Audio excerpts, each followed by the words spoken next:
What's going on, family? We back!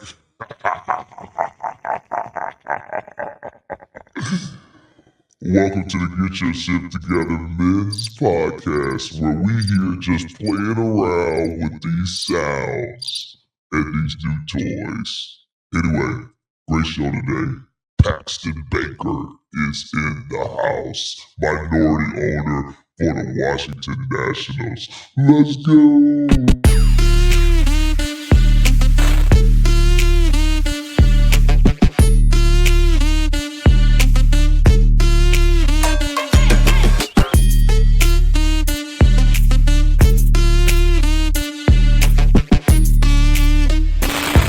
To the Get Your Shift Together Men's Podcast with your host, Dr. Myron Edmonds.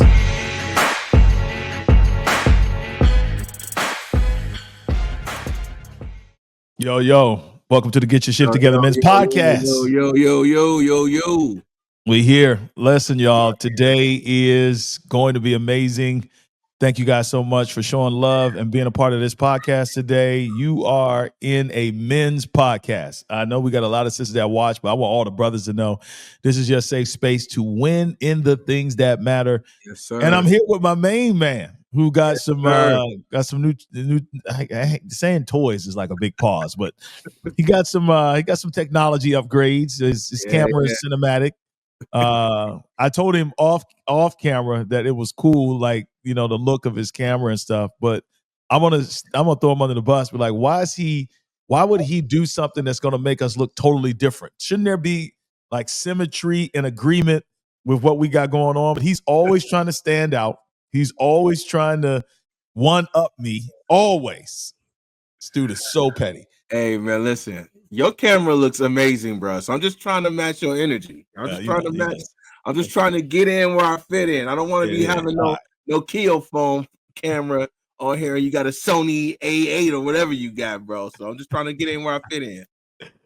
Listen, man, this conference today is sponsored by the Winning Circle. Winning Circle is our men's support community, empowerment community that helps men to win in the things that matter. And if you didn't know by now, there is a big time conference coming up. And I gotta show them dudes, man, what kind of, like, we about to do some serious Man is stuff. gonna be there. NBA legend Katina Mobley is gonna be there. Jamal Bryant, the one and only. Let me start this. Dr. Myron Edmonds here. And if you haven't heard by now, I'm here to announce to you today that you need to get to Atlanta, Georgia on March 27th through 30th for the Men's Winning Circle Conference. This is our 5th year doing this conference. But this year in specific and particularly, we are focusing on building wealth. W-E-A-L-T-H, wealth. We're going to get your business right. We're going to get your money right. Mm-hmm. But you can't get none of those things right if you don't get your personal life right. There's too much research out there that shows a direct connection between who you are as a man and how far you can go financially and in business. I don't believe that. Let's blow the roof off this thing, especially with all the craziness going on in this world and attacks against us as men. We need to start getting our finances right. We're going to accelerate your business. We're going to accelerate your personal finance. We're going to teach you the principles of what wealth building is all about. And listen, man, we got the lineup of lineups coming to you and coming to this conference. Are you ready for this? Dr. Eric Thomas, my man, is going to be there. NBA legend Katina Mobley is going to be there. Jamal Bryant, the one and only This is solid. is going to be there. David Shads, serial entrepreneur and multimillionaire. He will be there. Jeremy Anderson, come on, motivational speaker, come on, leader, come on. He's gonna be there. Willie Moore Jr. will be there, and Anthony O'Neal. I'm talking about Mr. Finance himself is gonna be there, and the sleeper is gonna be there. You ready for this? Paxton Baker, a brother, minority owner for the Washington Nationals Major League Baseball team. All of these guys are coming together to help you to win financially. You can't win financially if you ain't well, come on, and you ain't with God. Come on, somebody. So I need you to get to Atlanta right now. Go to the website and register. We only have 500 slots, and you ain't gonna see all of these kind of speakers in one place at one time, except at the Winning Circle Conference. Register right away, and make sure you register VIP so you can get all the stuff that's got to do with money. Peace. What lies did I tell? Yeah, none. I like how you were articulating your words too. You were very articulate in that. Well, thank you, brother. I tried, like man. I like that. You're I don't know why you schmoozing me up today. He must got some most dumb stuff he about to say during the van laws. But anyway, hey, listen, fellas, if you need to register right now, ladies, register your husbands. Like, get to this conference, man. I don't know how many times lightning is going to strike to where you're going to have Eric Thomas and Jamal Bryant and Anthony O'Neal and Willie Moore Jr. By the way, I was on Willie Moore Jr.'s today. Today I'm gonna be on Willie Moore Jr.'s show, his radio show that happens at I think it's from 4 to 7. He does a drive time show. Y'all don't know nothing about radio back in the day when we did them drive time shows, boy. Yeah. Hey man, but anyway, I'm gonna be on there today promoting the conference. Yes, and go register right now. Get $100 off of your registration just because you watched the podcast today. Go to www.winningcircleconference.com. Put the coupon code in WCCONF25. Get $100 off. There's only 14 days left. So I want to highly encourage you to register right away that you can secure a spot. 2 weeks, fellas. 2 weeks from today, we are going to be opening up our conference. Come on, give me an applause, man. Where's this guy, man? What's this dude? Come on, man. Come on, man. This guy, man. Come on, man. Go, man. Let's go. So real quick, I was talking to Nay, and like she was saying, like, man, this conference is amazing. Can you think of a lineup that could get any better than this? I mean, she was like, this can't be the ceiling. Like next year, what is going to be the lineup? And I was just like, yeah, we can get better than this. Yeah, we got Barack Obama. We got, we believe in God for some great things for 2026. We have Jason. We can have Jason Walker in the lineup next year. This dude. We can have Jay Walker in the lineup. Of course, we can. Who said that? Who asked? Hey, your wife, Shanae. Oh, Shanae. Yeah, that is true, man. I mean, like this lineup is so fire. I mean, she's like, where lineup is fire, boy? Y'all go from here, and I was just like, man, nowhere but up, bro. Nowhere but up. That's right. Nowhere but up, bro. That's that. Listen, so much has happened today. We have a guest in our show. Can't wait to hear from him. Paxton K. Baker had a great guy and a sleeper. I mean, I look at the roster. Y'all know the celebrities, the names. This guy is just quietly owning sports teams. This guy quietly. Now, I misquoted. Yo, he was the president of BET Entertainment. So I did not get that man the props that he deserved. He's the president for BET Entertainment for years. And now, man, he said he's involved with multiple professional teams, but notably the Washington Nationals. So, man, can't wait to hear from him in a minute. In the meantime, let's get to work right here, man. Because there's some man laws. Now, last week you was on some trash. So let's see again. It's just some of this stuff is just so preferential. That's the problem. Some of this stuff is just like. This is really just like a Jasonism. Let's change the name from man laws to Jasonisms because this stuff. Now, I had to ask you a question because the other day I don't like these dudes that walk around with the long pinky nail. Are you that dude? Have you seen? That's a thing. Especially it be hood dudes too. They have all their nails clipped right. Oh, that's crazy. But have you ever seen that guy who's got the long? I've seen that. That is not high. What is that for? I've seen that for now. Back in the 1980s, people guys used to use the long pinky nail for a scooper. Yeah, a little booger sugar.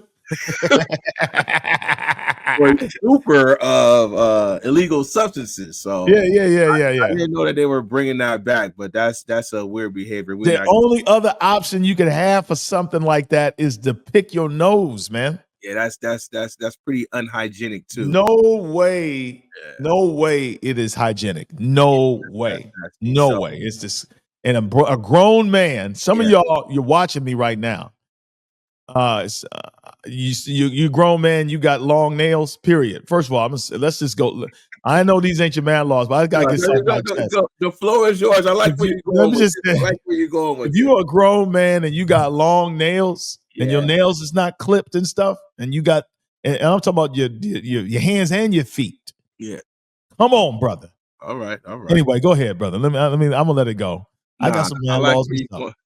I like where you're going with that, and especially when you dap brothers up and they got long nails, and it's just like cousin. Yes. I used to hoop with dudes like that, and then you would get cut, bro. Yeah. Go ahead. Definitely. What's the man laws, Jay? So today I'm on trash again because I don't really got any set man laws, but what I do want to invoke is a conversation. Yeah. So not a man law, but just a small 2-minute open discussion. I'm a confrontational person. Now, what I mean by a confrontational person is if I know that there's an issue, I have no problem addressing it in an on-site manner quickly. So I don't know if that's good. I don't know if that's bad, but I'm not the guy to kind of let things linger. That's really not my MO, right? I've seen it with my own eyes. Right. Yeah. I can't let things linger. I will approach you when I see you and say, hey man, what's going on with A, B, and C. So everybody knows what happened this week with Stephen A. Smith. Man, I'm glad you're going there, man, because I literally this was a part of our conversation. Just go there, then, brother. Go on and go there. Right. Yeah, little man laws, little sports and culture. Because I got some thoughts on this. Go ahead. I want to know how you felt about it. That's my man. Go ahead, Jay. Get to this thing, boy. Get into this thing, brother. Let's mix it all up.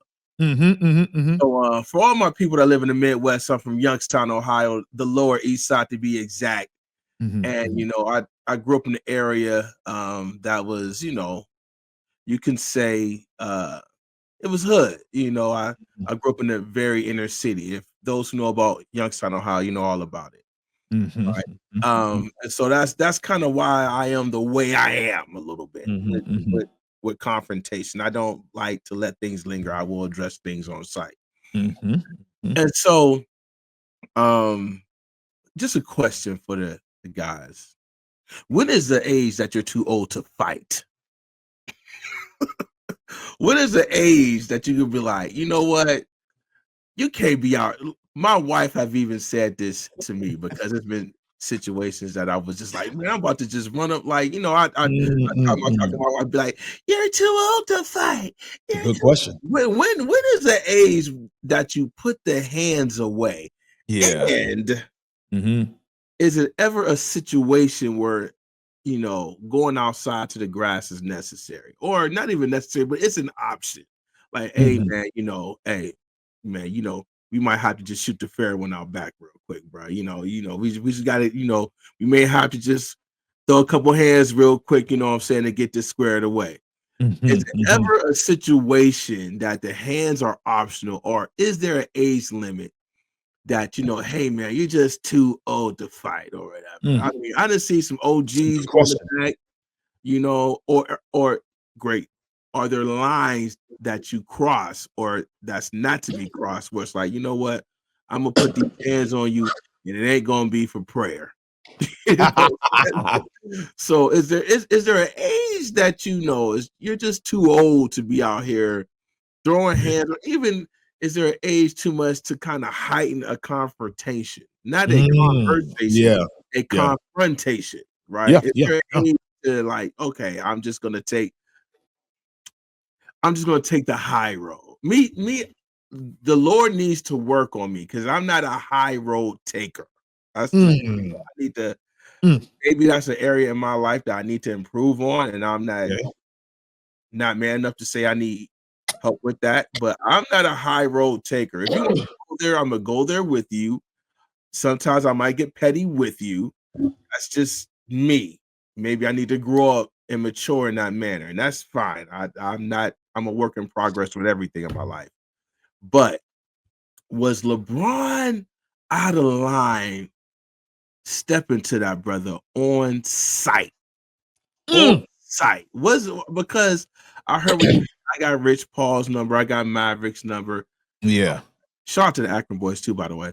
But it's like, sometimes you don't want to talk it out over the phone. Sometimes I don't want to talk it out over email. Sometimes I don't want your text message. Where I'm from, we call that on site. Like when I see you, I'm gonna address you wherever we're at.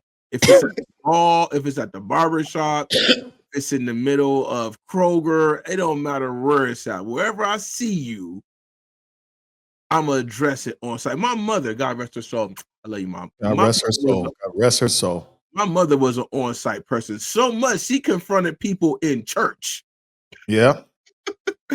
In church, like right after church, she was right up on them, like, "Hey, I heard you say," especially when it came to dealing with the family. Like if you said something or some word got back to her that you said something cross about me and my sister, my dad, or whatever, she is addressing that on site. Right. So a couple questions for you, Myron, because the chat is still dry. I know y'all brothers don't want to jump out there and say, "Oh, well, I'm so mature. I don't want to, whatever. I'm still a work in process." So question for you, Dr. Myron Edmonds. For one, no, we ain't Dr. Myron Edmonds.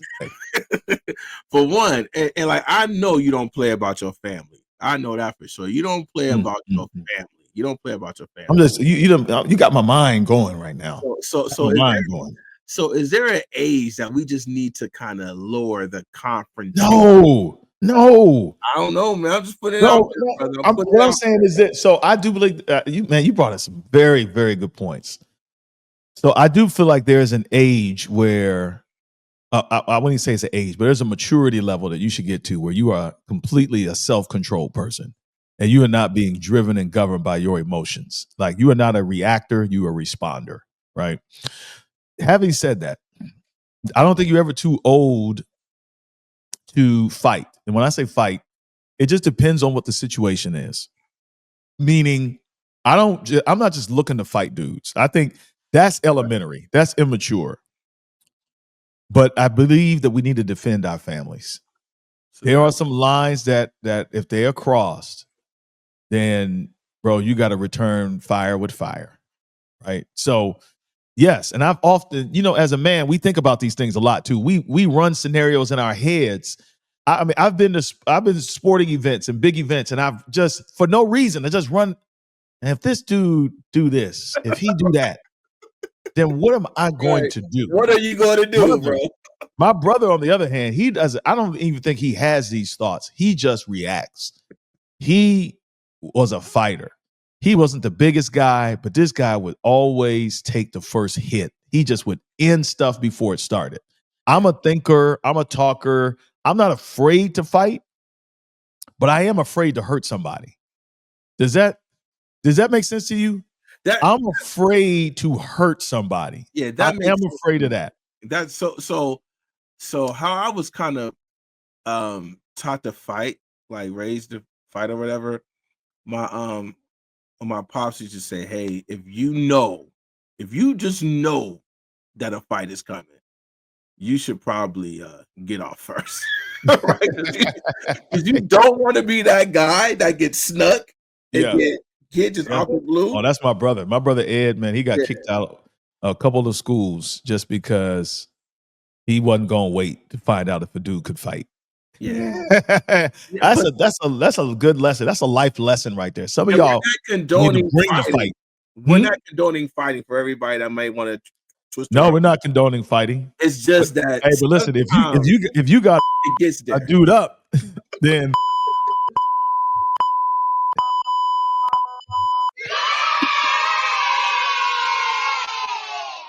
Hey, sometimes stuff get there. And you know what, my wife, I love my wife so much. I'm always, first of all, I'm with all things, right? Mm-hmm. I want to smoke with confrontation, with like if there's a conversation to have, that's what I mean by that. If there's a conversation to have, like if we got an issue, I'm not waiting. I'm like, hey man, what's going on? You know what I'm saying? Mm-hmm. But yeah, man, my wife be on me, man. She's like, man, you too old to be, blase. And I'm like, yeah, I am. But are you a hothead?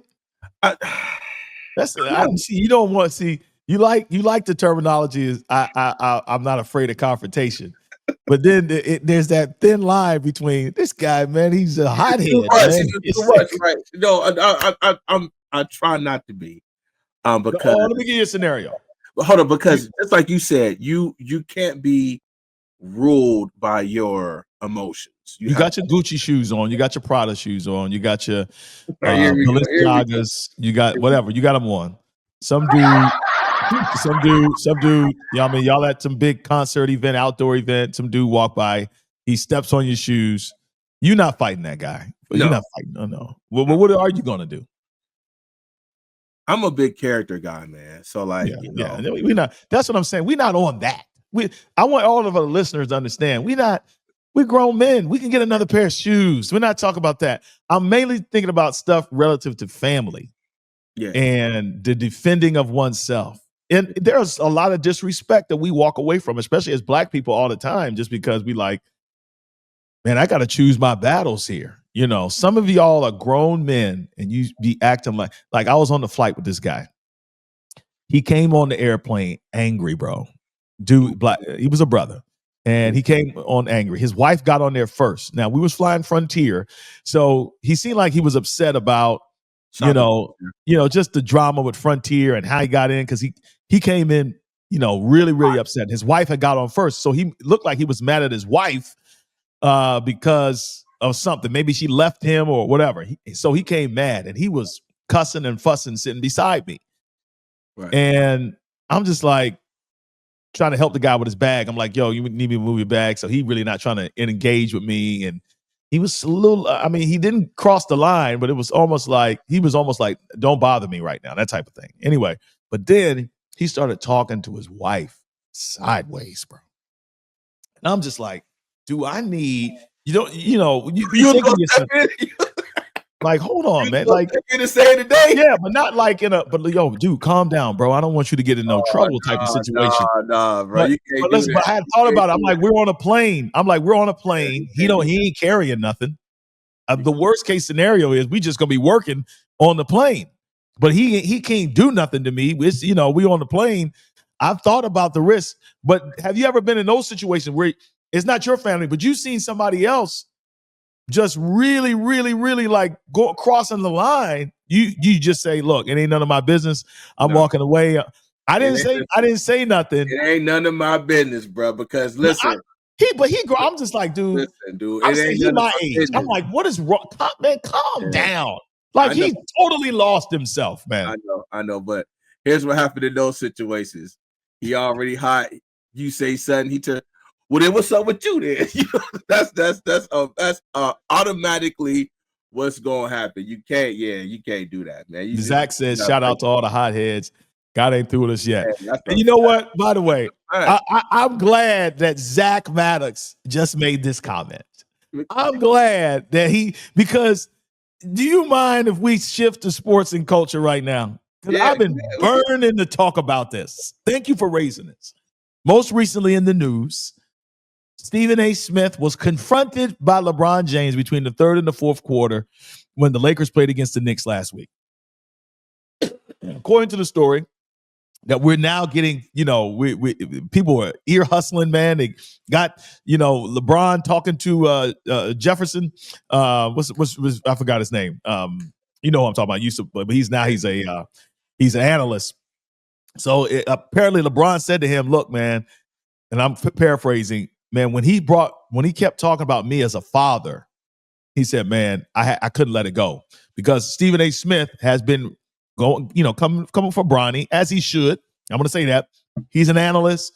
Bronny is fair game. Now, he is only a 55th pick. You know what I'm saying? Ain't never seen a 55th pick get this kind of attention, but we know why, because it's LeBron's son. And so but Stephen A. Smith, the clip is of Stephen A. Smith saying, I'm pleading with you as a father. Stop doing this to this kid. It was the way he was saying it was like disrespectful to him as a parent. Yeah. And I feel like LeBron said, hey, man, you crossed the line because he's been talking about Bron and talking about Bronny. He's been doing that for a minute. A lot of people have, but it sounds like LeBron said, okay, he's attacking me as a parent. Yeah. I feel a need to stand on business. And this man didn't. What he said. So now Stephen A. Smith, his whole thing is, why couldn't he call my people and we set up a meeting? Bron was, and you from Youngstown. We not having no meeting. No, I'm gonna pull up on. When I see you, I'm gonna. Remember when Birdman said that to Charlamagne the God? He's like, man, there's a couple of times. That's right. He said there's a couple of times I seen you out in the streets, and I was about to pull up on you like a man. Big gangster. What I'm saying is Stephen A making it seem like the way to do this as a man was to reach out to my people and my people. Get them out of here, man. When I see you, I'm pulling up on you. It's on site. What is your thoughts about this? Because I watched a bunch of podcasts. I'm agreeing with Matt Barnes. Matt Barnes said, first of all, this stuff happens all the time.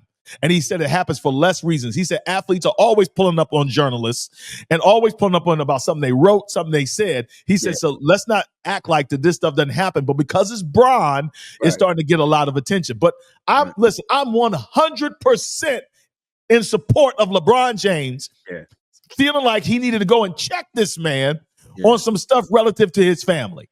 And I don't care if it was about, listen, every man is entitled to have that threshold where he says, I'm about to go check a dude.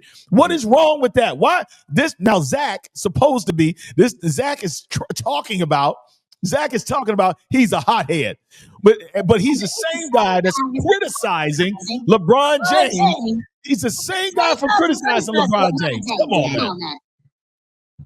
What is this, man?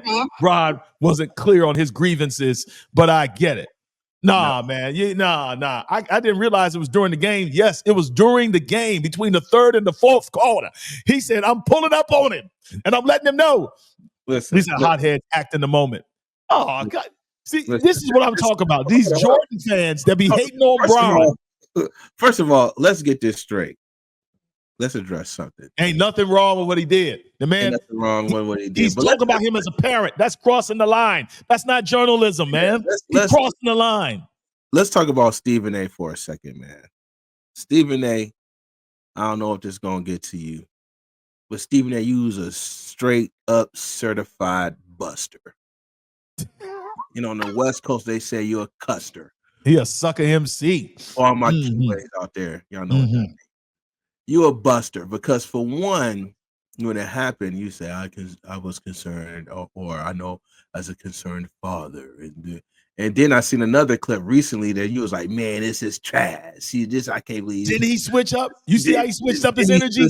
So listen, man. Yes, he did. My wife pointed that out, man. You are listen. Let me look right.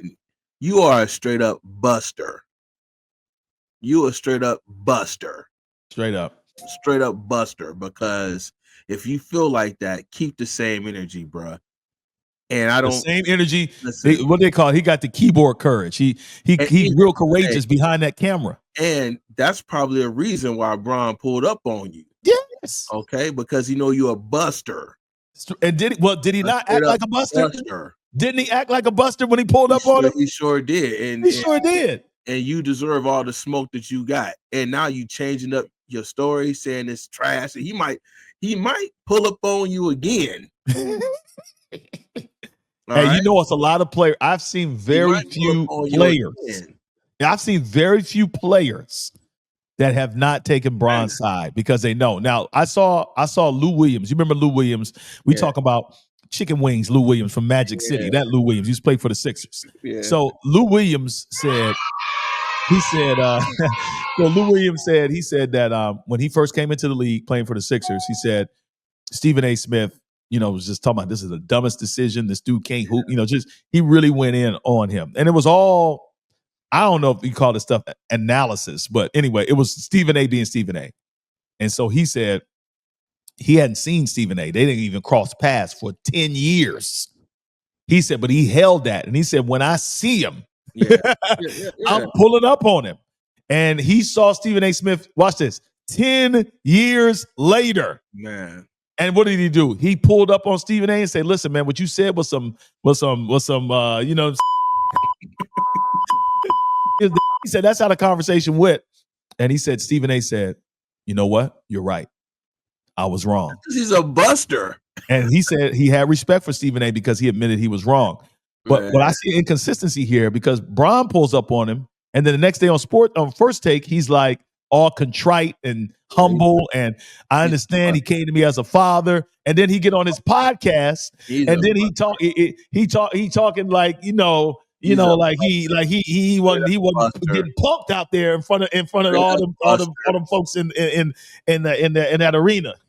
Hey, listen, and like here's the thing, man. It's just like you gotta just keep the same energy, bro. You gotta just keep the same energy. I mean, if you're gonna roll with this, if this is gonna be your role, then just roll with it, dog. You can't go back on what you said.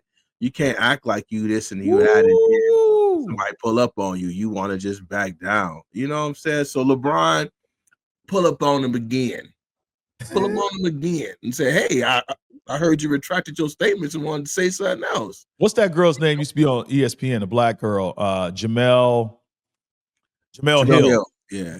So Jamel posted something. She said almost always I side with the reporters and the journalists. She says in these instances. She says, however, she says in this case, she says I had a rule that when I was reporting and when I was doing journalism and I was a beat writer and all this stuff, that whatever I wrote or whatever I said on a show, I would have to be willing to say that to their face. That's a fact. That's a fact. She said, I would have to be willing to say that to their face. I feel like Stephen A. Smith does not have that same ethic. The stuff that he says on the show, and a lot of these shock jocks are like that. They don't have the ethic that I would say the same thing to their face. Now, he claims that he has all the, he knows LeBron's, he knows, Rich Paul, and he cool with Maverick, and he cool with this guy. But then send a text message to them guys and say, send this to Bron, since I can't get to him. But these guys, they got camera courage. Yeah. Camera courage. And they say that stuff. And when LeBron pull up on it. Yeah. Man. So Stephen A comes across like a guy, throw a rock and hide your hands type of guy, or he say something crazy, keep saying something crazy, and then he get checked or get smacked. And, oh my God, I can't believe you did that. No. When you invoke this type of stuff, this is the energy that you're going to get, and you just got to be able to stand on it. You got to stand on business. You got to stand on it, man. You got to stand on it. Hey, man, this dude, Zach, man, talking about he want to get, I know he want to get on here so bad. So here you go, Zach. I just sent you a link, man. Come on, pull up on us right now. Hey, listen. Zach, you know what, man? I'm about to do you like Stephen, like I'm LeBron on Stephen A, because you chat. Zach be chatting a lot in them text messages in the group chat, and you be chatting a lot. But listen, there goes a link. Come on in here, there, bud. Come on in here, there, Zach. Come on in here, there, boy. The podcast, you dealing with real dudes. If you get spicy in that chat, we gonna pull up on you. Facts. He said, I ain't never seen Bron throw hands in 22 years, though. That's right. Stephen A ain't no journalist. He's a gimmick. But I'm saying this goes back to what you're saying. Hey, Zach, you got an invitation right now. Come on in here. We give you 5 minutes. We with all 5 things. Pull up on us. So, but no, seriously, I mean, this is back to the whole grown man and maturity thing. Right. I can't say what every man's line is. And this is the only reason why I have not been in judgment on Bron. Because I do feel like, hey, Bron, your son is in the league now, and he's your son. So, dude, don't be weak now. You know he gonna get criticism. However, how am I gonna judge this man? How am I gonna judge this man if I don't know what his threshold is? I don't know what Savannah is saying to him. Hold on, we're not talking about that. I don't know if Savannah is saying, listen, you let this dude slide. How many have you ever been in them situations where it's like, I really don't want to get involved with this, but your wife will be like, listen. We just talked about this a couple of podcasts ago, man, when we were like on every week about Chris Rock, about Chris Rock and Will Smith. You never know what a dude's threshold is. You don't know what he's going through. You don't know what the person. You don't know, and it could result in you being on stage talking crazy and somebody pulling up on you and smacking you dead in your grill. Yep. I mean, that's. Listen, we are men. And men, we are protectors, and we just have all that. Here you go. Get him on. Look at him. Look at him. Let's put him in the middle, man. Let's put him in the middle. Let's put him in the middle. Yeah. Let's put him in the middle. Now he always running his mouth. He always running his mouth on the phone. But then pull up on us, then boy. Well, here you are now. I'm pulling up on you. Huh? I'm pulling up on you. Come on, talk to us, Zach. Because by the way, for those who don't know, man, it's one of our best friends, man, our brothers, man. Yeah, Osakwe Akintunde Maddox, better known as Zach Maddox. Abieda Akintunde. You got to do the whole name. Abieda Akintunde. Good God. Yeah. Oh, my bad, brother. Listen, Zach, man, entrepreneur, just phenomenal guy. And obviously, he is a sports aficionado. I don't know many people who know great father, basketball more than Zach. He's amazing father, amazing husband. Is a friend of the Winning Circle community, and he is an official LeBron James hater. So let's just be honest with that. He is a LeBron James hater. And anyway, I'm so glad he got to come on here because you knew we was going to have this conversation. But Zach, you have had some different opinions about this situation, and I'm going to be civil enough to sit here and let you spew your, your opinion right now. Go ahead. We're listening. Yeah, I mean, my problem with this whole situation is how LeBron sets it up. This is the thing about LeBron that makes me upset all the time, just gets on my nerves, is that he likes all the positivity, but he accepts no negativity. Even when he's winning and losing, when he loses, it's somebody else's fault. When he wins, it's all on him, right? And it's the same thing. He props up his son. He makes comments and statements that he's better than everybody else. He creates TV shows to promote him when he has, he's a good basketball player. There's no doubt about it. But he is mediocre in terms of his stats. High school, college was less than mediocre. He props him up. And then, so there's no way that Bronny is like a regular rookie. He's not a regular 55th pick by any means, but on basis of his name, on basis of how he was promoted. So when somebody goes and has a little negative thing to say, now he wants to pull up on somebody. Got to take the good with the bad. There's a lot of greatness that comes with being Bronny James, and he gets the benefits of all of that. He has to be able to take some of the negative as well, and that's just part of the game. And so my question for you, Zach, we know that, right? We know that he is a basketball player and he is part of the league, and his game is up for criticism from any reporter. But as a father, bro, you don't think that those lines have just blur in Bron's mind? Just like, hey, I got to address this now. Because listen. Let me just leave this on the screen while Zach is saying his opinion. Let me just leave that on the screen right there. Yeah, let me just leave that there. When you're talking about somebody's kid, it's like, even though he is a professional basketball player, he's still that man's son. And so, lines kind of get blurred. Hold on, for clarity, we need to clarify. That's the thing. We have enough information now to know that LeBron James was responding not to the criticism of Bronny, but to the criticism of him as a father and how he's handling his son. Talking about my son. No, you're talking about me and how I'm parenting my son. Yeah, I got you. But when he rolled up on Stephen A, he wasn't clear as to what his grievance was. That's what I said in the comments earlier. So that's when you roll up on a dude, it ain't about clarity. It's about shock and awe, boy. I'm putting this 266.9 in front of you to see if you still got that same energy that you had on first take. Somebody roll up on you and start making accusations that you have like no clue what he's talking about. What's your first reaction? You gonna throw hands? It depends on what they saying, man. What you talking about? Right? You tell me. You a hothead. That's what you put there. I'm gonna leave that comment right on up there. You tell me. What you talking about? That's what I'm. He know. But Zach, what we're not saying is there's a lot of chatter that happens behind the scenes. These people know each other. They know people that know each other. There's other things that are said that are not always broadcasted on TV. And I was talking to Katina Mobley, and I'm saying this is what he said. I'm not trying to name drop, but he was furious with Stephen A. Smith. Okay. And I've noticed that a lot of these Rough Riders that have been in the league, they're taking the same energy towards Stephen A because they think that Stephen A is essentially he's a buster. He's a buster because of what his energy is on camera. And Matt Barnes was saying same things that Katina was saying. He was like, this stuff happens all the time, where players approach reporters and they, if they wrote something, and he said it could be basketball related. He said, but this is not abnormal for somebody to do that. I'm sorry. And he said, but it's different because LeBron. But Jamel Hill, this is what I'm just stand on this, bro. If you're gonna say something, you got to be ready to respond with the consequences. And he has changed his energy. At first, he's on First Take and he's being all, contrite. And he's a father and blah blah blah. And then on his podcast, his energy's changed a lot. And I'm just like, man, this guy's not real, man. He's a buster. Not real, bro. I mean, we saw the clips of Stephen A. boxing, shadow boxing, or whatever he was doing. Come on, man.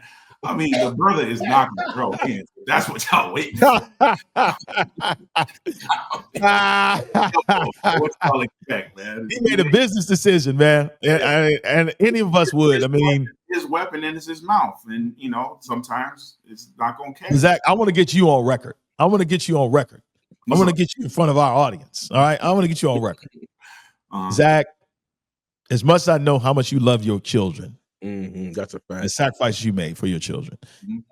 And yes, I do realize you're a man of diplomacy. You're a man of prudence. You're a man of wisdom. But I want to know from you, because this is what Jason raised this whole conversation. You're 48 years old, 47. What are you, 48, 47? 49. Okay, that's right. You're older than me. Yo, dude, what is the one area where you're like, okay, you cross this and I'm going to respond in kind? Because that's this whole subject came up because we were saying, are you ever too old to fight? Are you ever too old to escalate a confrontation, or do you get to a stage where you just walk away from stuff? I want to know from you. Do you know in your head, if this happens, here's my threshold? Because LeBron seemed to have, it seemed like it bothered him, and probably Savannah too. I mean, you can't tell me, and his mother, because his mother, she ain't nothing. But something clicked on him where he's like, I don't like being insulted as a parent. I don't know. What's your threshold? I think as you get older, your threshold should change. Right? There are certain things that no matter how old you are, that you cross that line, then it's game. And the only thing I can to answer your question, the only thing I can do is draw off of a couple of examples, and I'll make it very quick. So kin to what happened with Bronny and all that type of stuff. Like, my son was a all-star quarterback, so I have to sit in the stands every week and listen. Like, if he throw an interception, there's cats talking mad stuff. Parents, other people talking mad stuff, insulting, all that type of stuff. And I did not respond to that. Be that dad that draws the attention to the stands and not on the game. My son, he would have to, erase all of that stuff out of his head and go on to the next play. That's just part of the yes, absolutely, of a team or whatever. So I never respond to that type of stuff. Now, there was an incident where somebody spit on my wife. I don't even have to say nothing. So, yeah, that something like that happened. Now I'm about to. We were in our car.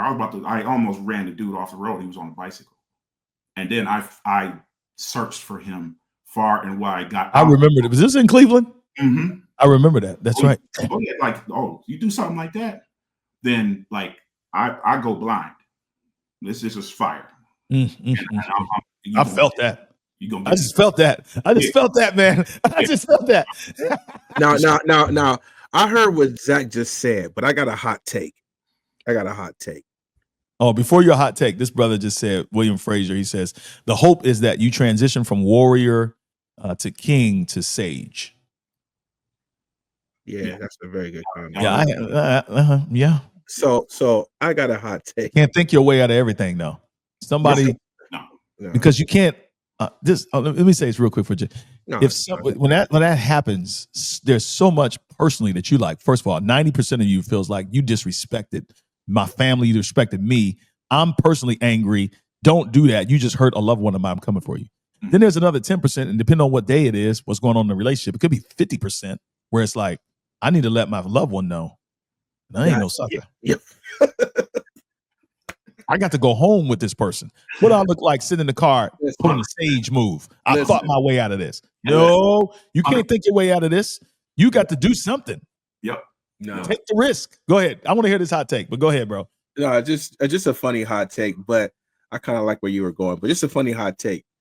As Black men, I think as we get older, our threshold lowers.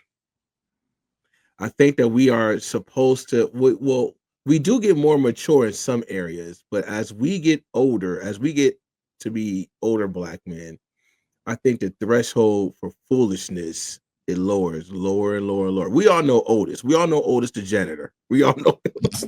We all know Otis, right? And Otis is the most cantankerous, mean, upset dude. Because, being a Black man in America, we just have so many barriers and so much weight put on us every day, and just dealing with that for 40 years, for 50 years, for 60 years. We get to that age, man, where it's just like, you know what? I'm tired of all this, and we may not respond in a physical altercation way, but in our minds, man, we're always like, man, it's foolishness, it's fool, it's like we're just, because we just carry this weight around with us for all these years. It's called Black fatigue. It's a thing. We just get tired of the foolishness. We just get tired of the foolishness. So the maturity level goes up, but the toleration, I believe, goes down. Hey, man, your boy Bron, come on, man. I don't know. This man, now KD, I can understand you say he got burner accounts. He always responding to somebody, right? But man, Bron has taken a lot in 22 years, man. It's taken a lot, man, a lot. Yeah. And this is the one time that he comes out and says, it was good to see, because honestly, sometimes I wonder about Bron. I saw a clip the other day, and I'm a Bron guy, but I ain't gonna lie, deep down inside, I'm just like, he ain't no Rough Rider. What's that one time, man, it was a fun game. Oh, I know. It was against the Pistons. What's that kid's name? Think he a tough guy. Oh, man, yeah. Yeah, you know who I'm talking about. I don't fight him either, though, man. I ain't gonna lie. Huh? I don't think I want to fight that dude either. But so I've been hearing on some podcasts that he a fake tough guy, though, by the way. But for whatever reason, though, LeBron and the rest of those guys in there, seen that made a business decision with this guy. And I'm just like, and then I saw in one game, man, somebody just straight up pushed him. This was back in when he was with the Heat. And he just, he flopped. It was more like he thought his way through. But, there are those times. Yes, be a wise guy. Everybody don't need to be a tough guy. My brother's that guy. I didn't have to be that guy, right? But sometimes, brother, you can't let dudes know that you're soft. Should I be saying that as a pastor? They just need to. Sometimes you can't. I don't know. I'm not saying leave dead. I'm just saying, when it comes to your family, man, you just got to let people know because people be testing you, man. They trying to see. Yeah, but up to Stephen A, is that really going to give you cred? I don't know about that. No, I don't think it's cred, but I do think there's some people silently saying, I wish somebody would just check that. I wish he would roll up on like Skip Bayless is that guy. Check that buster. That's what Cat Mobley was saying. I'm like, how come more people don't roll up on Skip Bayless? He says Skip Bayless don't go out. Yeah. He says he don't go to the games. He doesn't, and he said that's for a good reason. I said, good Lord, man. I can see that. Yeah. Anyway, man, Zach, man, thanks for coming on. It's been long overdue, man. This guy would come on here, man. He's been a fan of the show, man. He's been in the comments, man. But on this issue, man, it was just perfect timing, man, that he would come on over here. Zach makes a lot more sense in person than he does on the device, man. One day we can have a GOAT debate on here, man, about Bron and MJ, man. I can't wait. But in the meantime, man, we're gonna get rid of Zach, man. Let's get him out of here, man. Get him out. Let's get Zach out of here, man. This guy, man. Shout out to Zach. Hey, listen, would you fight Zach? Hey, would you fight Zach? Would you fight Zach? Hey, let me tell you, I seen Zach. Let me tell you, Zach is a big dude. For those of you who don't know, if you we was hooping in the gym one time, and this other dude who was a rough rider, right? He took a basketball and he was trying to throw the ball down the court. You know, like how you would, make one of them long throws to the guy who's cherry picking on the other end. Mm-hmm. He threw with all his might. Well, Zach was standing there and he took the full blow of this guy's fist in his face. Zach took a haymaker. Bro, it wasn't a basketball, it was his fist. He took all of it. I mean, he knocked the average person, man, should have been hospitalized. I mean, they knocked him down. He had a little headache. And the next thing I know, that man's back on the court hooping, man. Zach, hey, man. This dude is different, man. Zach is all of what, like 6'3", 6'4"? Yeah, well, Zach, he's 6'2" at least, man. I mean, he's 6'2". He's a solid frame, brother. Solid. I mean, this guy, man, he's not to be played with. And yes, he's a gentle soul, very much like his hero, LeBron James. Oh man, listen, man, we're gonna get into our feature today. I'm happy to introduce to some of you and present to others of you Paxton Baker. Paxton Baker is the minority owner for the Washington Nationals Major League Baseball team. And that's just a few things that he does. And I'm glad that he is part of our show today.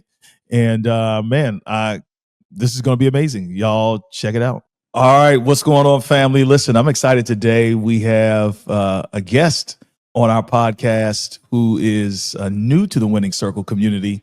But you're going to get to know so much more about our guest today. We have with us Paxton K.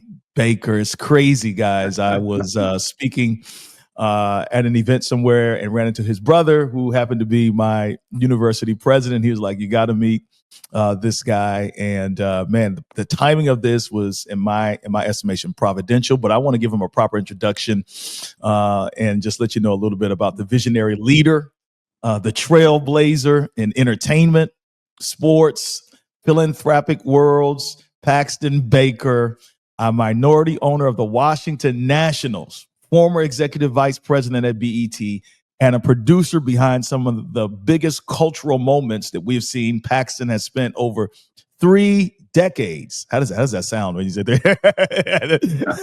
Sounds long.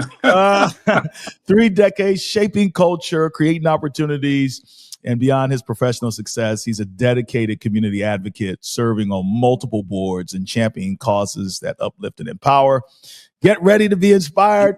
Winning Circle community by a man who proves that leadership is about impact, influence, and legacy.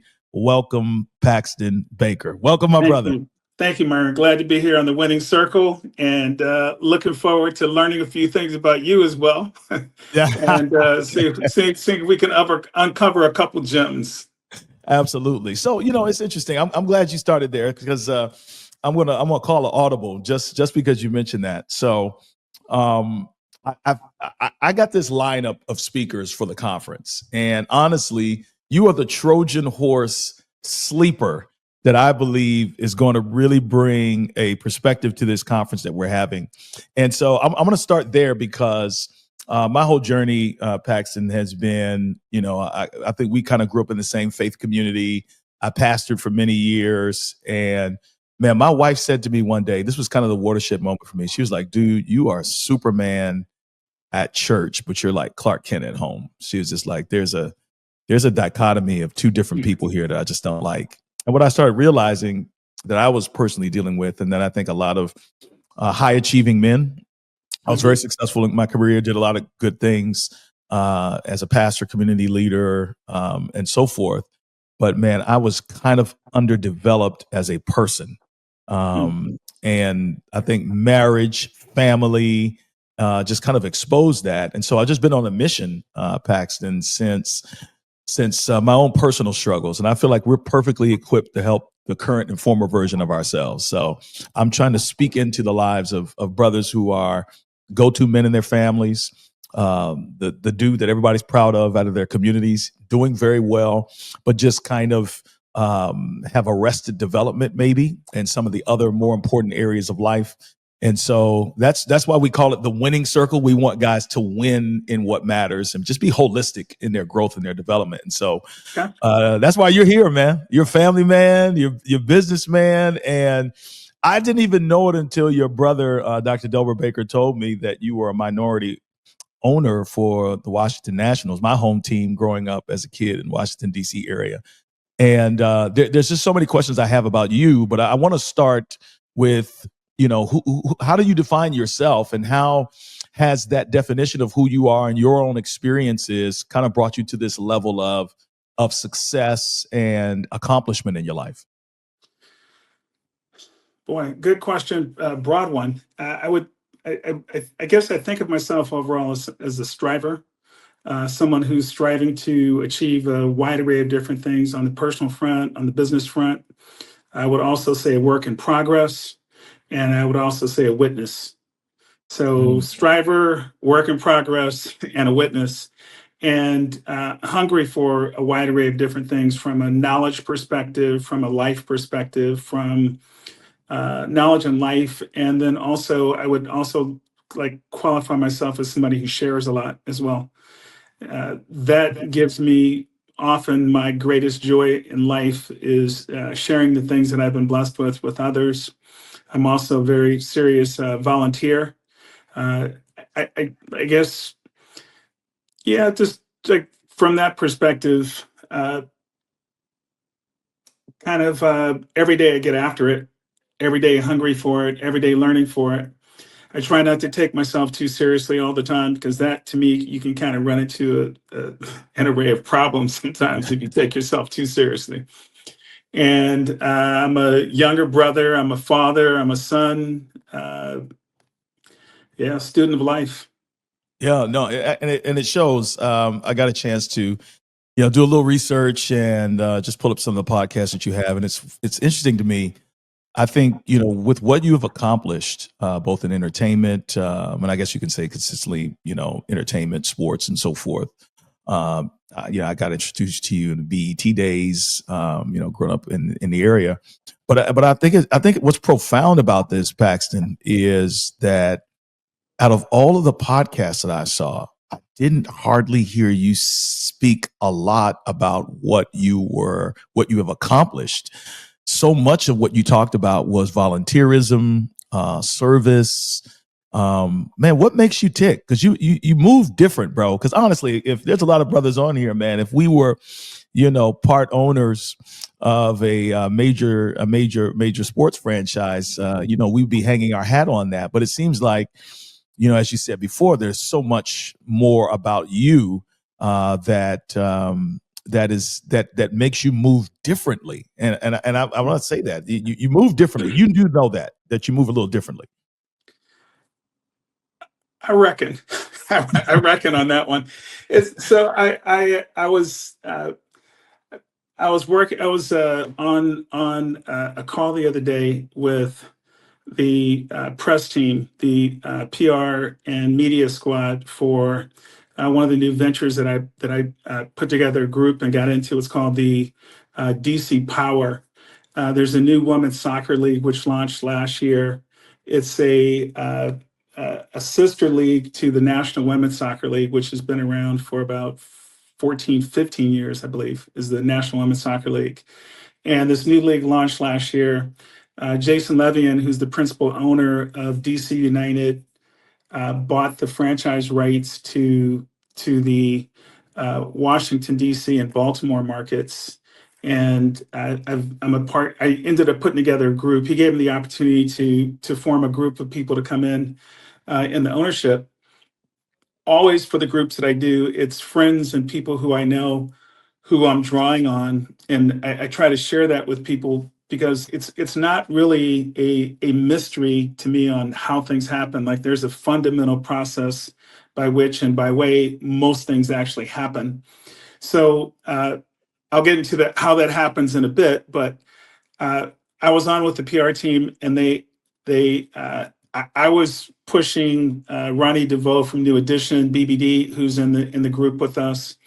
Also pushing Dusty Baker, who's to me like one of the greatest living baseball legends right now. One of about 20 people in history who won the World Series as a player and as a manager. And he's also in the 2000 win club, which is very rarefied air as well for baseball. So I wanted to talk about that, and they start asking me about myself, and I was scratching my head like, well, why are they even asking me about me? Because that's not kind of like I'm thankful to have the opportunity. I'm thankful to be in the rooms that I've been in, to have the relationships that I do. And no, I don't really think a lot about myself in that regard. I'm thankful. Like just I truly I live every day with a grateful heart. I wake up every day and say a wide array of different affirmations to start the day. I say some affirmations to close the day before I go to sleep, and I kind of live in just a whole realm of celebrated thought and thankfulness and blessings.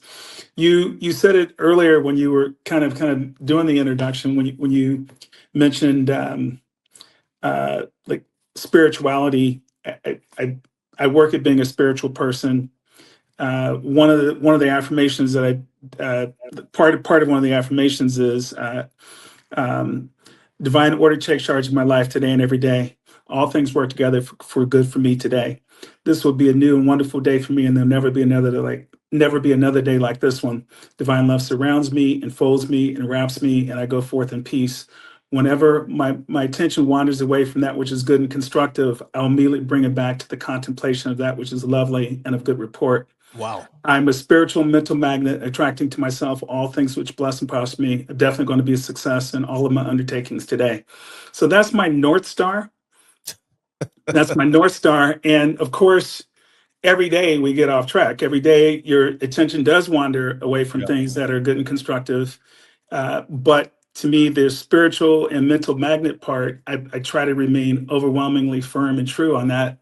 And my great guru, one was my mom, and then two, who I learned and read about from starting at the age of 17, is the book Think and Grow Rich by Napoleon Hill. Oh, yes. And that is like the greatest success book of all time. And I thumb through that on a regular basis, and hence the whole piece of setting goals, working toward those goals, being mindful of those goals, and then bringing positive people around you to help you achieve those things. So those are the fundamentals that I live with every day. And so I don't really think a lot about myself in that regard. And I think that's probably a healthier way for me to like focus on things that you want to achieve, and you're blessed and thankful for the things that you do achieve, but that's not what kind of matters for me now. It's like what's the next thing to achieve, what's the next thing to accomplish.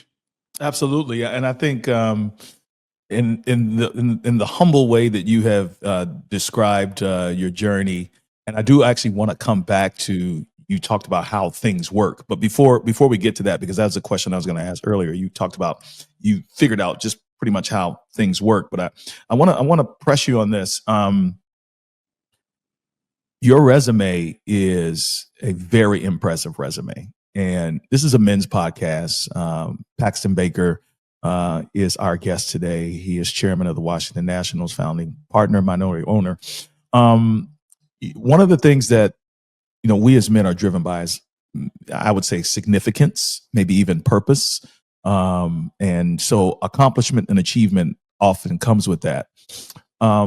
So, just on that alone, you have done quite a bit.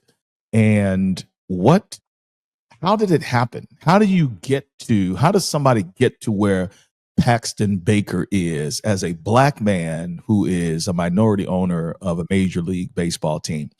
And not to mention all the other things that you accomplished. What was your journey like to get to where you are? And I'm sure you're continuing to press for more, but it is impressive to know that you have done what you've done. And I think a lot of brothers would want to know, man, I wonder what was his journey to get to where he is now? Well, so part of it was, so I was born in Compton, California in 1960, and youngest of 6 children. So right off the bat, it was journey up. right off the They're not bat. like us. They're not like us, brother. Yeah, right off the bat. So you from a grounding perspective, life itself grounds you, and you see enough pestilence and different things that happened around you to know where you didn't want to be and where you wanted to achieve and grow from, because there were a lot of things that were kind of around me that I had no interest in remaining a part of for my life. And certainly if I was going to have long-term growth and upward mobility. So you have desire, which is at the core of, like, almost the core of the journey, is desire to achieve and desire to overcome the circumstances that you were born into. You and I both share. You mentioned from a faith perspective. I was raised an Orthodox Seventh Day Adventist, and in my neighborhoods growing up, that meant that you were an alien because we didn't eat meat. I'm still a lifelong vegetarian. You on the sundown Friday night to sundown Saturday night, you're inside. You're now outside playing. At the end of the week with your friends, which is the coolest night to be able to get out and play with. And so. Yes, Yeah, sir. I went through that, and I went to Adventist schools while living in Black neighborhoods, and so we integrated the Seventh Day Adventist school system in San Bernardino, California. When I was in the second grade, it would have been around 1966. Yeah, 66, 67. And so that was an experience as well. And even though Christian schools certainly aren't quite as it's not like Central High School in Little Rock, Arkansas, or something like that, but there was racism, 100% that existed, and we were one of two Black families that made the process of integration, and so that was an experience. And so you kind of see the things around you, and to me, part of it as well is just kind of like learning at a young age what you don't want to be, what you don't want to do, is often as important as what you want, is learning what you don't want, and being mindful and cognizant of that. So that's part of certainly what shaped me, were the circumstances that I was born into and wanting to grow out of it.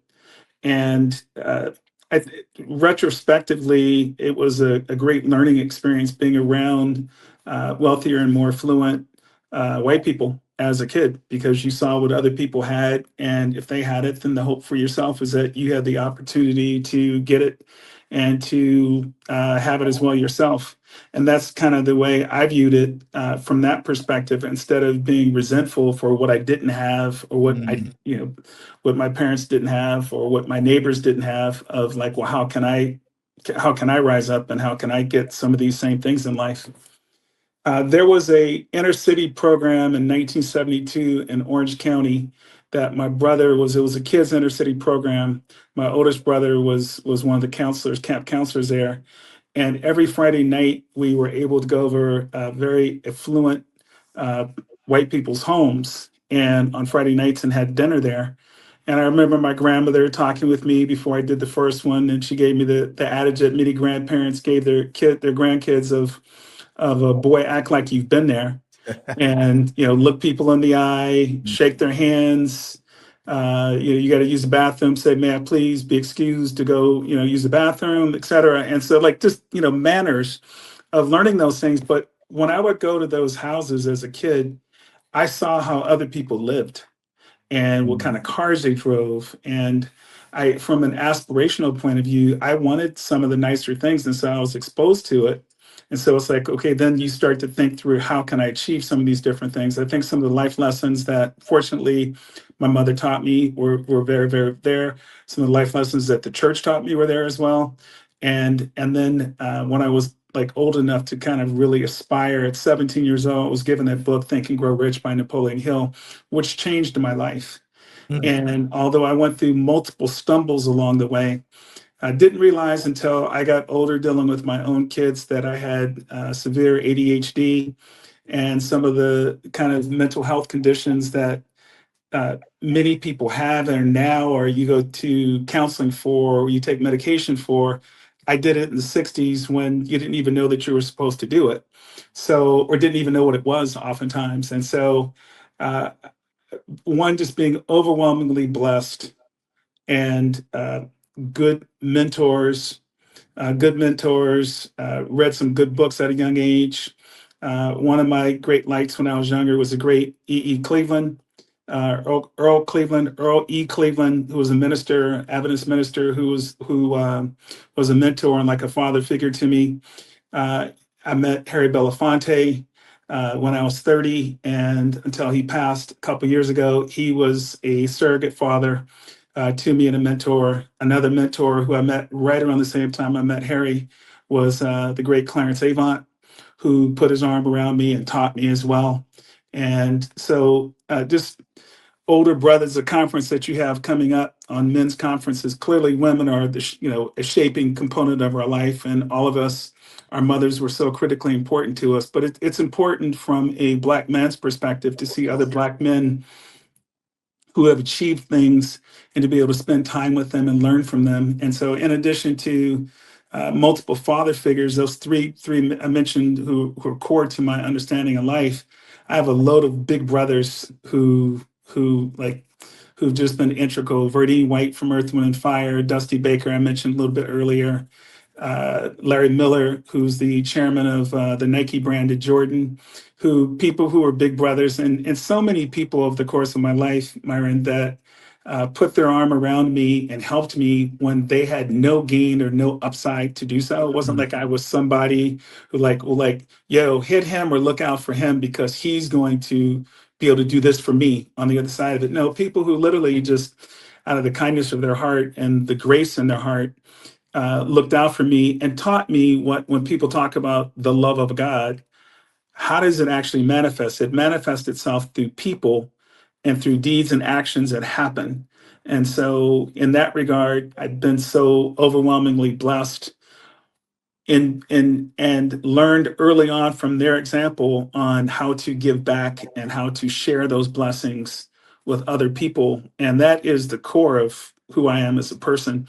And so I clearly have been I've done a lot of notable things, but along with that, I've brought people along with me. There was a brother who passed a couple years ago. His name was Derek Lewis. All of the festivals that I produced around the whole of the world, Derek was actually the leader of the production. And there's a sister named Wanda Edmonds. Wanda's worked with me for 31 years. Patrick Carter, my accountant and business partner, 30 years. And so I have long-term relationships with people who I've come up with, and then I'll add people along the way. And Napoleon Hill refers to that as your mastermind team. Yes. And I have really, really good quality people around me and people who I've been fortunate enough to learn and grow with and then grow from as well. You know, that's a great segue. You know, the foundation of our organization is built around that mastermind principle from Napoleon Hill. So it's I just think it's so cool that you mentioned that. There's been some research done by professional development folks that say that you are 95% likely to accomplish a major transformative goal or accomplishment in your life if you meet with a group of like-minded people, whether they be mentors, but folks who stretch you at least once a week. And so one of the things that we decided to do when we put together this group is we just like, there's so many men out there who, for whatever reason, and I really want to get your thoughts on this, seem like they don't have the cross-fertilization of mentorship that, I mean, your experience sounds like exposure leads to expansion. Expansion is developed through relationships of people who pour into you and give to you without expecting anything in return. Like, to me, if whoever's watching right now, like, if you were looking for some other silver bullet to understand how success happens, he's literally telling us how success happens. But I talked to so many men, Paxton. I want to double down on this because I want to get your opinion. I talked to so many men that claim loneliness or say they don't have anybody, or would say he was very fortunate in that he had, I don't have anybody like that in my life. Do you think that your life's experience is transferable? Is it imitatable? How how can, or is it just, you just feel like God did this for you, or do we all have access to some kind of network that can propel us, past our own limitations? So my answer would be absolutely yes. That I do think it is. I think that Like, it seems like it'd be a skill. I mean, I don't want to cut you off, yeah, but it seems like there yeah. may be something that you've learned about attaching yourself to the right people to get to the next level. Well, you said it a little bit earlier in the last kind of spill, was like, once success does beget success. And Napoleon Hill mentioned it pretty consistently throughout the whole book, was when he talked about magnetism, and magnetism meaning that success begets success, right? And the more successful you are, the more things open up, and it's a consistent piece from growing of one thing leads to another, leads to another, leads to another, leads to another. I went to Saudi Arabia in January with the great Herbie Hancock, and I've known Herbie. We met in the summer of 1991, and he's a big brother to me and a very dear friend and a mentor. And uh, I went. I was invited by the president, Tom Carter, the president of the Herbie Hancock Jazz Institute. It's a program at UCLA that they have, and so when Tom invited me to come, I knew that there would be some opportunities that popped up for me that I had no idea what they were. And so I went into it with an open mind. I contacted a number of friends who I knew had a broad array of relationships in different parts of the world. And I asked them to turn me on to people who they knew in Saudi Arabia. And originally the trip was going to be in Riyadh and Jeddah, ended up just being in Riyadh. But I had 3 or 4 letters of introduction from an array of friends who wrote people for me and said, hey, Paxton's coming over, would appreciate if you make time to visit with him. And sure enough, Myron, if you said, Paxton, what are you going to achieve in Saudi Arabia? I would have said, I don't know. But one, I'm a learn because I'm a student of the world. And Saudi Arabia was the 76th country that I visited. I've been to 76 countries now, and I finished visiting all 50 states back in 2016. And uh, you learn from some places just literally just going there and experiencing different cultures, which is learned behavior, is experiencing different cultures. And so I had heard so much about, hey, there's so much money over there with the oil and everything. But in addition, they were trying to achieve different things. And in their mind, they're like, hey, the oil's going to run out at some point. So we want our culture and our society to be in these 5 to 10 places before we have to start kind of like looking at balancing out. It's almost like a pro player of, you're at the top of your game, you're making millions of dollars a year. While you have that opportunity, you need to achieve different things because it may not always be that way. That's the mindset they have as a country. Wow. And so I got a chance to meet some pretty amazing and incredible people out there, and I expanded my understanding and my base. I grew so much over for a 10-day trip. And I always hope it's that way for myself, that I'm continuing to grow. And every day, as I mentioned to you, every day in every way, I'm getting better and better of attempting to be a better person on a daily basis. And there's no question that some days are going to be more productive and more outstanding than others. But if you can just add a little something to the equation on a daily basis, ultimately you do get better.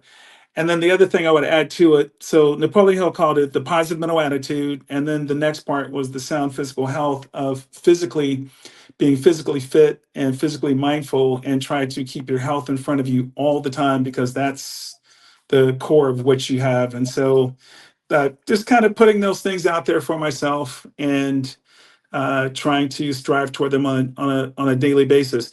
It's so I think that the skills are transferable, which is what your question was. The reason I do is because I've seen myself grow, right, from very little to having achieved a number of different things in my life. And many of the things that I've achieved were goals that I set out for myself.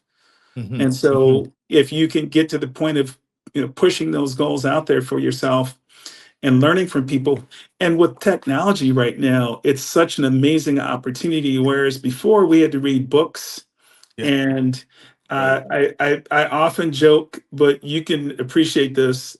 You're old enough to appreciate Encyclopedia Britannica. Yes, sir. Okay, so as a kid, my family, like when you were little, you had A, B, C, D, E, and you'd buy the books on layaway. Layaway. Come on, sir. And many families I knew didn't have the higher letters of the didn't have X, Y, and Z for sure. Right. So, I mean, my family was that. I often chuckle. My family was one of those classic families of the furniture that we had in the living room. The good furniture was wrapped in plastic. Yes, sir. Like hard plastic. I never felt the fabric on my butt as a kid. I always sat on plastic. And in the summer in California, it was hot. So yes, sir. You get up off the couch, your pants is hot. Sticking to you. Right, sticking to you from it. And that was life. It's like we never sat on like actual furniture and knew what that was. So the classic grandmother, boy, go out there and get me a Switch, and it better be a good one or I'll come pick it myself. Sir. I went through all of that as a kid. I went through all of it. So you grow through many of that, and you're thankful, and you are aware, and you have some of those tricks of the trade which got you through it. And certainly one of them is dreaming and writing your goals down and writing your dreams down, and then getting the gumption of believing that you can achieve it. And you achieve one or two things, and you say, hey, I grew from that. I was successful with that. Let me write 3 or 4 more goals for myself. And you write those goals down, and you continue at it, and you start to become successful. And it continues to spin on an oscillating, rotating basis, and your success begets more success. That is a fact. That's a fact. Wow. That's a foot stomp moment right there, fellas. All right. We have a few more moments with our guest, Paxton Baker. He will be at our conference, the Men's Winning Circle Conference, March 27th through 30th, right here in Atlanta, Georgia. I would encourage you to register, brothers. This is for men, specifically Black and brown men who want to win in what matters. We're focusing on 3 things: wellness, worship, and wealth. And we want to win in all 3 areas. And if that's something that you need to be a part of, you need to get into the room. We'll be doing a fireside chat with Paxton. It's going to be a little bit more in depth than this, and we look forward to that. So I've got some rapid fire questions for you. I did not prepare you for these, and so this is just kind of from your gut, off the cuff, on the hot seat. All right, so Here we go. Number 1, what's one word that defines how you approach life? Well, I'm not sure if I could give you just one, Myron, because it's like I would say a positive mental attitude or positive thought. So I'm not sure if it could be summed up into one. Yeah, and even like I've read pretty much every major holy book, and a lot of the Eastern masters define it as I am. The same voice that spoke to Moses at the burning bush, the I am, so that I am principle. So I would say I would say positive mental attitude. Excellent. Number 2, what's the best advice you ever received? Boy, you were the rapid fires are tough though, bro. Like, come on, you say rapid fires, then you gut, man. Come on, man, from your gut, Come on. Okay. Well, one of them is for sure is never say anything about yourself that you would not want to be true. Woo. Yeah. Yeah. Never say anything about yourself that you would not want to be true. Yeah. So one of my friends dropped that on me when I was in college at Temple University, and that was one that has stuck with me. And I try to eliminate any negation about myself from myself, because you listen to your words. You may not know that you do, but you listen to what you actually say yourself. And so if you were saying negative things about yourself, then you were reinforcing sometimes the worst of things that are around you. And some of them may actually be true, but you don't want to continue to reinforce it. So, I mean, anything from the perspective of like, oh, I'm horrible with directions, or, oh, I always get sick, or I get lost, or I'm horrible with names. It's like, I eliminate all of that from my vocabulary, and I Self-fulfilling try to prophecy. just Yeah. Yeah. reinforce the positive things. Okay. Now this is heavy, but do the best you can. What's your favorite failure that taught you the most?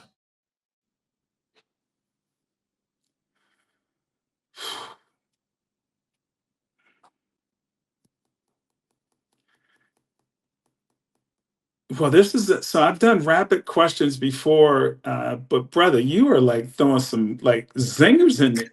Like, how you gonna drop something like that and say, Hey, the question was wow, rapid. The answer doesn't have to be. yeah, wow, favorite failure. Well, I think sometimes just kind of not believing that I could achieve different things, and then I gave it my best effort, and because I was like I tried to overcome. I'm 64 years old. I just stopped playing active basketball 4 years ago, and so I literally stopped at 60. But when I stopped playing, I was playing against D1 college basketball players, pro players from Europe. We have a whole plethora of them here in the DC area. We call it the DMV, DC, Maryland, Oh Virginia yeah. area. Oh yeah. And like so many like players who, it was a 3-on-3 game that took place at my house for about 20 years on Sundays. And there were so many players who were just so much better athletes than me, and certainly younger. Many were like less than half my age, but I was in the top 3 winning percentages of anybody who played there, Come on, because man. every week I gave it my best effort. And anybody who's playing with me, they're like, yo, nobody's trying harder than him. Nobody's playing harder than him. Nobody focuses. For me, every single possession counts. If I'm up 7 or 8 to nothing, I want to beat you 11-0 to skunk you. And if somebody scores 1 point at like 10 to nothing or 9 to nothing, like your teammates are screaming at you because they're like, yeah, we should have skunked them. Like, we're this close to skunking. It's almost like the air would deflated out of the wind. If you get like to 7 to nothing and you don't win 11-0, you're angry that you Yes, didn't try sir. hard enough to beat That's a somebody fact. 11-0. So I approach life the same way. Like, I give it my best. And so my favorite, I don't know if I was someone saying my favorite failure, but it's like, yo, I want to win every time out. And I do think it's important. You often hear some people say the statement about um, the importance of hating to lose even more so than loving to win. And I understand that quite well. It's like, I hate to lose. But if I It's gave funny, man. something All my that. best effort, then I'm gonna walk over and shake your hand and dap you. It's like, yo, you beat me. You earned it. Because it was not gonna be easy. Not gonna be So easy. I'm gonna give you your dap and give you your props for winning, because yo, you beat my best. Yes, sir. Yes, sir. I love that. Yeah. Okay. I got 2 more. All right. Okay. 2 more And one of them you whoppers. already, yeah, one of them you answered already. So I've eliminated one. So it was Okay. 3 more, but it was what's one book every Black entrepreneur should read? My assumption is Think and Grow Rich. Would that Yeah, be the absolutely. recommendation? Think and Grow Rich. And to me, if I could add the second one in, is Think and Grow Rich by Napoleon Hill, but the other would be Think and Grow Rich, A Black Choice by Dennis Kimbrough. Yes, sir. Yes, sir. Yes, sir. Great recommendation. Great recommendation. Yeah. If you could have dinner with one Black leader, past or present, who would it be? It's easy to be Dr. King. But I got to add in Malcolm X as 100%. Well, right, too. Yeah. But Dr. King and Malcolm X. I've learned so much more as I've aged about both of them. When I was a kid, I would probably say that Malcolm X more appealed to me when I was younger. But as I grew, Dr. King was just such an amazing and magnificent person. And Harry Belafonte like spent so much time with him, and they were best friends and brothers. So I got the next best thing to it with Harry, who I was fortunate enough to share so many meals with. And that's crazy. That's really really quality time. And then let me just add in one other person. It'll be Albert Einstein, who I just think was amazing. Why Einstein?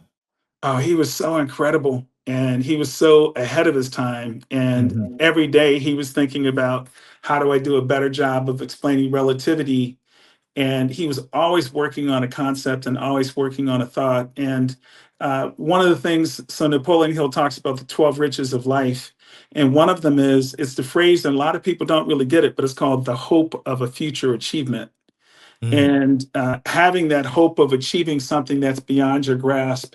You mentioned, some of my successes that you read about, but I'm I'm working on the next stuff. You're on the next thing. I'm thankful for what it is that I achieved. And what I meant to say, I told you a story a little bit earlier about being interviewed by the DC Power media team.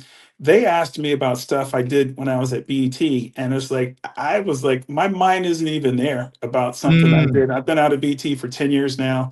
I loved my work there. I loved the festivals I produced. I loved, like, one of the greatest thing I loved was producing the Soul Train Awards, which I did for 5 years, and every year that was an amazing experience. But those are things in my past. It's kind of like you often hear musicians when they talk about listening to their past albums or something like that. It's like, yeah, it's like, I'm still, what's exciting to me is what I'm working on next.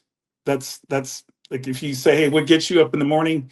It's the things I'm trying to achieve next. That's what gets me up in the morning. Those are my next steps. Those are my next things. So I'm thankful and blessed for what it is I did achieve, but I'm working on what's next. That's my goal. I have to ask, what's next? So I have like 5 or 6 projects that I'm working on right now, and I'm in 6 sports ownership groups right now. I'm in 6 sports ownership groups and a couple of leagues that I invested in. The Tomorrow Golf League with Tiger Woods and Rory McIlroy, the Unrivaled League. You had a choice of investing either in the league or you could have invested in a team. For those 2 things, I invested in the league, but I want to continue to grow my sports dockets, my sports opportunities, grow those out. And I do miss producing music and producing music festivals. And one day I'd like to kind of get back to that. So I keep my ear on music, on new music that I hear that's incredible and amazing. And I'd like to kind of get back to producing festivals throughout the world again. So there's some things I've done that I'd like to do differently as I move ahead, and then other things that I want to do that I haven't done yet. Winning Circle Brothers, our guest has been Paxton K. Baker. And Paxton, I want to just hold you to this. When you come to Atlanta and we do our fireside chat, I want you to start thinking about the questions you're going to ask. No, never that. You remember you told me, like, listen, man, I'm ready to rock. I did. Fair game. But listen, I so much, like, you're a book to me. You're a course. You're a walking mentorship. I have learned so much just in this session. When the guys come to sit at your feet, it's amazing to me. Tom Brady said this. They asked him which is his favorite, Super Bowl championship, and he said the next one. And that's the mindset that you've embraced. You have done some incredible things that you have a way of humbly almost minimizing the greatness of who Paxton Baker is. When you get to Atlanta, I am going to ask you more detailed questions about the how, right? How did a kid from Compton get to where he is now? That's a phenomenal story. And you're a phenomenal person. I just want to thank you for spending some time with us here at the Winning Circle. And he will be with us on our focus day on wealth, March 30th, Atlanta, Georgia. Please go to the website, www.winningscircleconference.com. And because you watch this podcast, I'm going to give you $100 off for registration.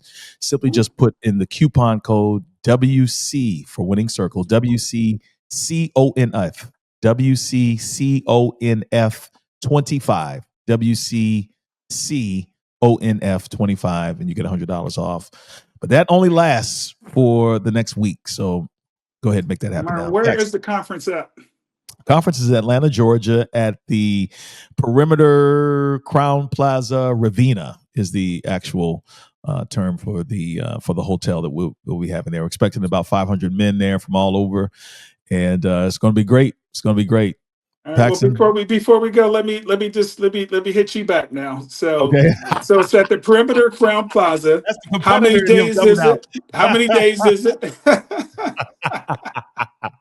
I played ball with your nephew, man. We were both on the team together, and I don't know if he has the competitive fire that you have. Yeah. So how many days is the conference? The conference is from Thursday to Sunday, so it starts Thursday night. Thursday night, March 27th. Thursday night, March 27th. So what goes on Thursday? What goes on Friday? So walk us through the days. Yes, absolutely. Thank you. So Thursday night is our opening session. I'll be speaking as well as a surprise guest, which I will not mention right now. You just have to be there. And then that evening, we have what we call group therapy, where we have 2 Black male therapists who facilitate some really, really, really interesting conversations. This is on Thursday evening. This is on Thursday evening. Okay. Yeah. So, okay. Yep. And then on Friday, we start at 9:00 with several different plenaries, guest speakers dealing with the areas of money, sex, and power. That's our theme. And then was that Friday night? Got Willie Moore Jr., who is a syndicated radio host right here in Atlanta, Georgia, who will be with us, and my good friend Katina Mobley, former lefty basketball player for the Houston Rockets, good friend of mine.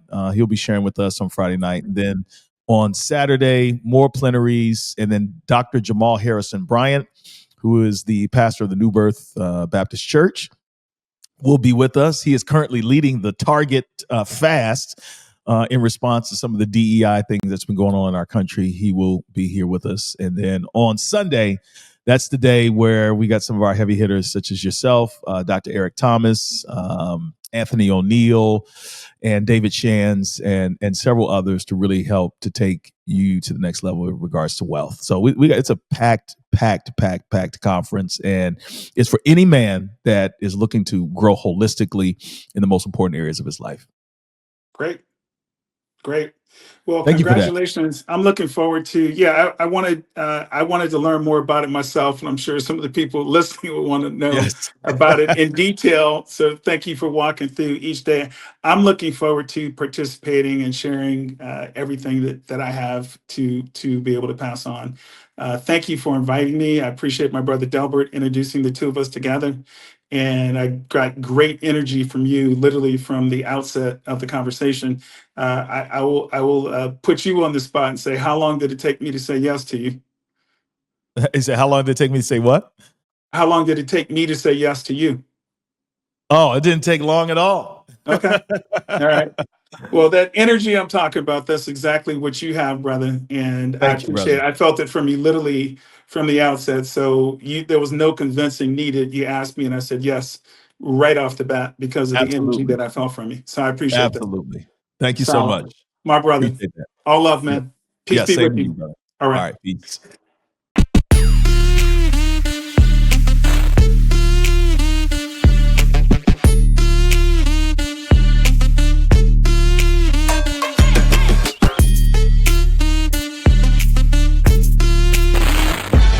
For listening to this episode of Get Your Shift Together Men's Podcast. For more information, please visit our website, menswinningscircle.com. That is, menswinningscircle.com. Let's win in the things that matter.